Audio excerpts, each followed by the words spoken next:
mata um índio para poder eles produzir dinheiro em cima da nossa terra.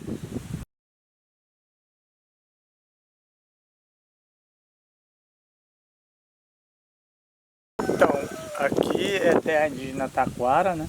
Terra indígena Taquara, município de Juti.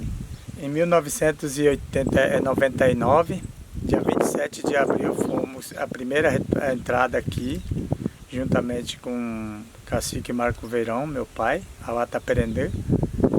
E nós ficamos aqui 2 anos e 8 meses, fomos despejados novamente, fomos morar na beira da estrada, sofremos lá 1 ano, 2 anos sofremos lá, bebendo aquela água suja.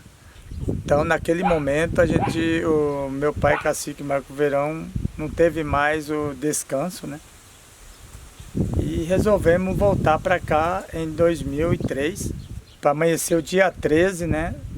Ele foi assassinado às 3 horas da madrugada, né? Os fazendeiros, o Jacinto Honório Silva, juntamente com os pistoleiros dele, e vieram e invadiram o acampamento, fizeram o maior massacre, estupraram nossas mulheres, espancaram barbaramente o professor Ládio Verón, né? Estruparam uma mulher de 8 meses de idade de gestação, matou a criança dentro da barriga, né?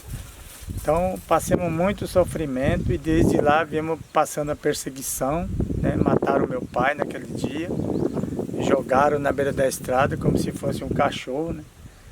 E tá impune até hoje. E agora vem o fazendeiro plantar soja em cima da nossa terra, aonde foi derramado o sangue do nosso cacique, e aí ele colhe aquele soja, colhe aquele milho, que está misturado com o sangue do indígena Kaiowá e Guarani, e manda lá para outro país, os outros países comer o sangue que foi derramado do Kaiowá e Guarani.